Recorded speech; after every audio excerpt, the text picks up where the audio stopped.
श्रवणं कीर्तनं विष्णोः स्मरणं पादसेवनम्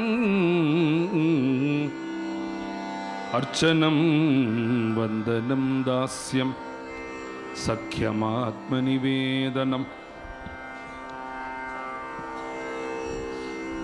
பகவானே தன்னுடைய வாக்குனால சொல்கிறதே, பக்திங்கிறது முக்தியை வேணாலும் கொடுத்துட முடியும், என்னால் பக்தியை மாத்திரம் தர முடியாது.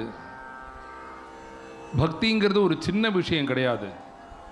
ஒரு யோகம்ங்கிறது உடம்புனால உடம்பை வருத்தி அஷ்டாங்க யோகம் பண்ணி பகவான் அடைய முடியும்.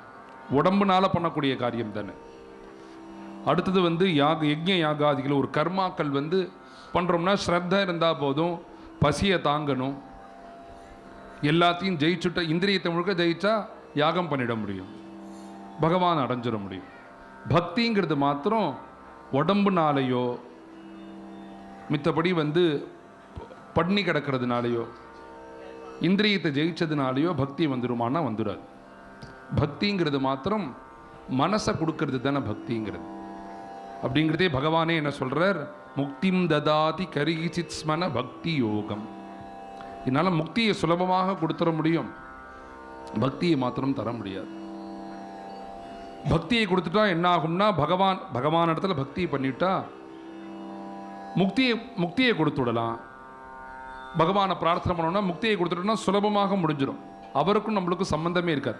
ஒரு 100 ரூபா எடுத்துன்னு போய் ஒரு ஷாப்பிங் மால் போகிறோம், ஒரு கடைக்கு போகிறோம், ஒரு மளிகை கடைக்கு போகிறோம்னா 100 ரூபா கொடுத்தோன்னா அது 100 ரூபா பெருமானத்துக்கு எந்த வஸ்து உண்டோ அந்த வஸ்துவை கொடுத்துட்றான். அந்த கடைக்காரனுக்கும் நம்மளுக்கும் ஏதாவது சம்பந்தம் இருக்கான்னா இருக்காது. அது மாதிரி தான் பகவான் முக்தியை கொடுத்துட்டான்னா அவனுக்கும் நம்மளுக்கும் சம்பந்தம் இல்லை.